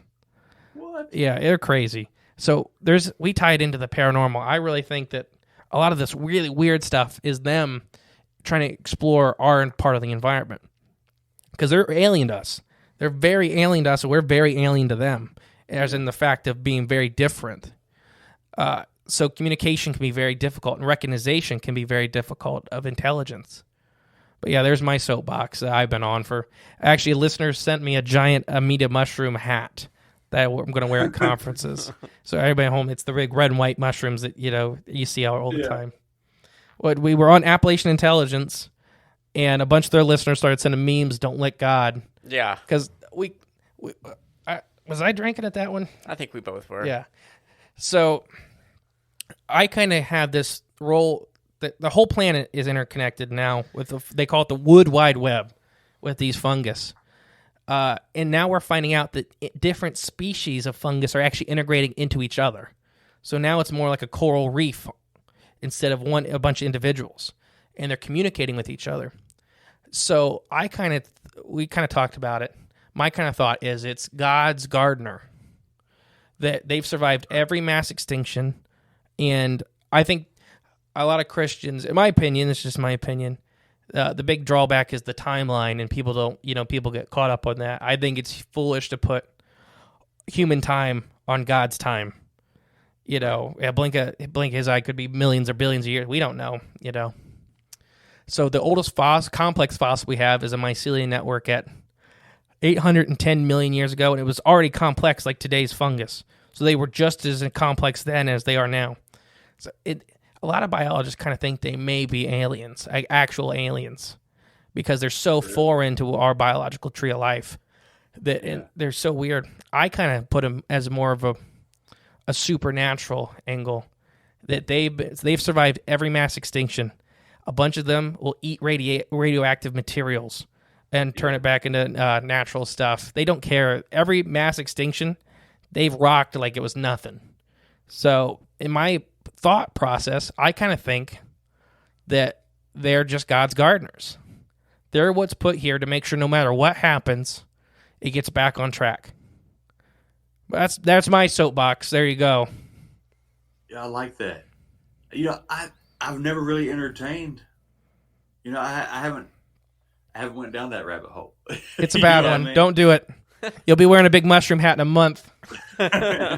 Talking to him, I literally, my neighbors think I'm crazy because I mow around them in the yard. I don't mess with them. I talk to the ones.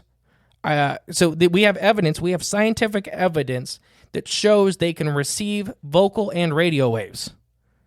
Yeah, I've seen that. It's crazy. They know that you're talking to them. They can pick up all the radio signals in the air. So, and I think you're fine eating mushrooms. You're okay. Because that's just come and get me for picking chanterelles. I think you're fine because that's the fruiting body. That's a part that's supposed to be broken off. That's part of them supposed to be broken off to be for reproductive stuff. They're not attached to that per se. So I don't think anybody's getting in trouble. Right. They want you to. Yeah. It's like you could take the fruit off the apple tree without hurting the apple tree. It's supposed to come off. Right. So you're fine to eat mushrooms because a couple of our listeners after this last episode came out were like, I think vegans are going to be in a lot of trouble because they can't eat anything. Yeah, they're screwed now. But yeah, I don't know. What do you think? What's your honest opinion? You can tell me I'm crazy. That's fine. No, not at all. No, I don't think you're crazy at all. I think you've opened my mind up to a whole new thing to study. To be honest, I'm almost aggravated. It sucks. I know. No, I love it, man. I love it. I've heard, and like I said, it's probably from my daughter. that there's this huge network, that goes underground, that they communicate. She told me that they communicate with trees, that, there's that symbiotic relationship. I didn't know that it went thousands of acres. Mm-hmm. Mm-hmm. And that's only if he's conventional. He may go a lot deeper. That's just surface acres. I can't remember. His estimated weight was like 5 or 6 million pounds. So have they located, is it like a solid body, or is it just like the nerves? So imagine it like the whole underground of the forest is a bunch of electrical cables running every which way. Yeah, that's what Bob is. But if you add it up, so a square inch of soil here in the U.S.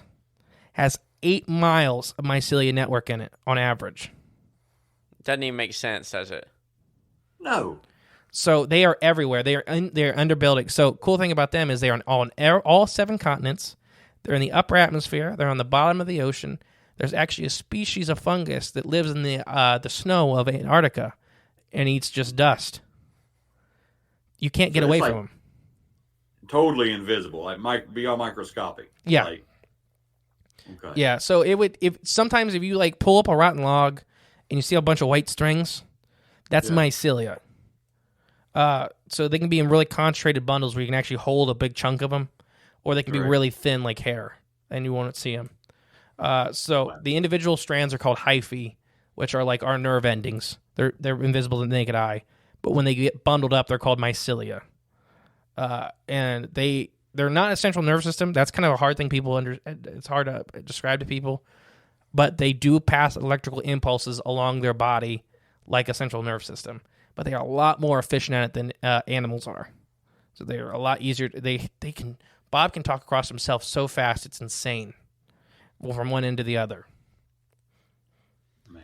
Yeah, but you're not a mycologist. I'm not a mycologist. You're not allowed to talk about this stuff. No, I just make that point because, people will look at any little bit of something you tripped up on or whatever, a random number. Yeah. So I always like to give disclosures. I'm not a mycologist. Yeah. I was a fisheries biologist. Now argue with me about fish. It's just funny how people will comment or make those claims, just to try to shut you down. You can't research your own topic or learn things for yourselves. I don't know. I think it's funny. Yeah. I've been fortunate not to get too many haters. I've had a handful of haters. I had a guy third party hate on me. It's it wasn't even towards me. This guy heard me on Hollow Sky, right? Mm-hmm. A year ago, I guess, and I mentioned Wes Garmer's name from Sasquatch Chronicles. I don't know if y'all listen. Oh yeah, or not. But I was only doing podcasts for a few months when I got on Wes's show to talk about my Sasquatch experience, and so I was on Hollow Sky and I talked about Wes helping me, gain an audience. And he was a wonderful guy. He offered to help me with this and that. This man who listened to the show hated Wes Germer so bad that he felt the need to email me and tell me how wrong I was for saying that Wes was a good man. Oh and he sent this full page hate speech and had never even listened to my show yet. He was like, I hope when I turn your show on that you're better than this and that. And then he started recommending who I should be listening to, who is a real host. It was because he knows. Oh yeah. I was like, everybody's man, an expert. Credibility in the world now. No, it's crazy how people will do that. I'm trying to think. I don't feed into it. I just delete comments and block stuff. It just Sean from Kill a Mockingbird a long time ago told me some good advice. If you guys are anybody at home is starting a podcast, this is good advice. This is your house. Why would you let somebody come in your house and disrespect you? Right. So it's just not worth it. Don't feed into it, but just delete the comment, block it. It's not worth it. You don't need negativity in your life. But I just seen somebody actually attacking Tony on Facebook about him going up there with Wes and stuff like that over this whole thing. Really? Yeah, it's just they said Tony was a no-name guy and stuff like that. It's really? I mean, wow. Wes is really big, obviously, But Right. Tony's really big too. You know. Yeah. Tony has made it. Yeah, Tony's nothing to laugh at. And Tony has made it. Yeah, they were just complaining about that. I know we've done this for a while, but do you have any more ones you want to cover? I could probably talk all night if I didn't have to work in the morning. But, Right. I think this is just part 1. Right. Yeah. Yeah. I think we're going to have a that. Sasquatch special between me and your stories. Yeah, we could definitely do that. So if we're okay with ending it here soon, why don't you give our listeners all your shout-outs, place to find your stuff, anything to plug, and then we'll do the same for your listeners. Fantastic. Thank you. Yep. You can hear me on pretty much any podcast platform out there. I also have a YouTube channel. I'm on all the social media stuff, TikTok, Facebook, Instagram. You can go to the website, thebumppodcast.com. You can holler at me on there, or you can just email me if you have an experience that you want to share, if you want to come on the show, at thebumppodcast@gmail.com. That pretty much covers everything. If you want to send me a text message, I have a bump phone, I call it. It's a phone that I got just for the show that people can send voicemails and texts and memes and stuff. That number is 304-812-0553. I won't bore you with the address and stuff like that. They can get on social media and find that. Yep. But yeah, everything should be available through the website, thebumppodcast.com, or email. So just holler at me. And you have members only content, don't you? Oh yeah, I do. I have members only content every week. It's usually like early release kind of stuff. Mm-hmm. Every once in a while, I'll throw out like an extra episode. I'm actually working on one of those right now. I throw out some merch. I do giveaways, stuff like that. T-shirts, mugs, decals, all the fun stuff. So yeah, it's on Patreon and the website. They can sign up to be a member there too. I didn't want you to forget that. Yeah, thanks. So for our side of it, same thing. You can find us on all the major platform apps. Cryptids of the Corn. We got Patreon. That's fun. We do like trivia nights. Our next we do events and stuff with them, and we give all kinds of stuff away. Our next one's Cryptid Bingo. Yeah. So if you want to play some Cryptid Bingo with us, hop on our Patreon. And cryptidsofthecorn.com is our website. I'll list the other shows here in a minute, but we do on Facebook Live every Tuesday morning, 9 a.m. Eastern Standard Time. It's called Cryptids and Coffee. You can come have a coffee with us, and we talk about all kinds of random stuff. Yes, literally has nothing to do with cryptids usually. Hardly. But you could we've been doing that for about a year. And you could probably find 18 minutes about cryptids. Right. Yeah. But no, it's just like a production meeting before we record on Tuesday, so it's fun. It gets us warmed up for the day. But yeah, Patreon. We have a YouTube. Instagram, Facebook, all the social medias. Mm-hmm. If you want to get a hold of us, it's Cryptids of the Corn podcast at gmail.com. Please don't use the Instagram or anything like that. We kind of had issues with it from just inflow. It gets confusing. What am I forgetting to plug? Oh, I remembered. Okay. We have a live show. Anybody is in Ohio, Kentucky, West Virginia, that area. It is in Middletown, Ohio. That is April 22nd. Right? Yep. 6 p.m. to 10 p.m. It's a live show we're doing with Hillbilly Horror Stories. We love Jerry. Mm-hmm. We're praying for you, Jerry. He just had heart surgery and stuff. Now did I remember it all? Well, you can get tickets online. We're speakers at conferences and events this year, like all around the East Coast this year. And you can hop on our website, cryptidsofthecorn.com, and check out all of those events if you're interested in joining. I'm not sure what day this comes out, but I know April 1st this year we're speaking at Encounter Quest. That should be a really fun event in Hamlet, North Carolina, and that'll be our speaking debut of the year. Your speaking debut. Well, yeah, my speaking. It's ours, Cryptids of the Corn. Oh yes, yeah. So that'll be a fun event. So check things out. We're actually giving away tickets for that one as well too. I don't know when this will come out. We haven't. Yeah, sometime. We haven't fully discussed that yet. But if it's not out yet, go to YouTube because we're giving away tickets to these events and stuff like that. We give away tickets all the time. Mm-hmm. Always giving stuff away. But I just want to say, thank you for doing this with us. Yeah. We love doing this. We already got part 2 planned, it sounds.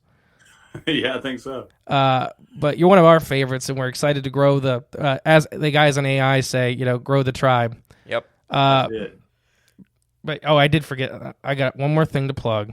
We do the Floating Mushroom Show with Joel and Sean from Killer Mockingbirds. Yes, that's it. Yeah, okay. I was going to say the other shows that Don't we worry produce. about it. Okay. You can find it on the website. Yep, it's all there. But yeah, thank you.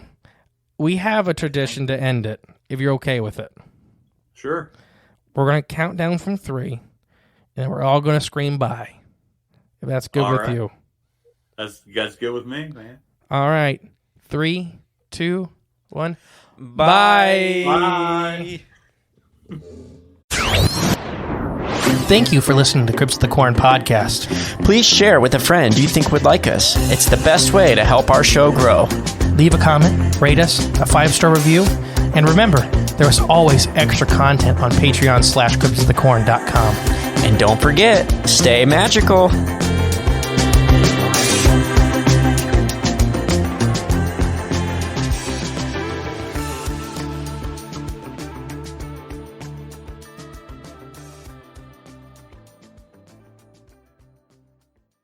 And now, a special motorcycle weather report from Progressive. And today's forecast, expect a steady breeze with a 100% chance of twisting down those country back roads gleefully on your motorcycle. Some will want you, others will want to be you, and animals everywhere will yearn for opposable thumbs just to work that throttle like you do.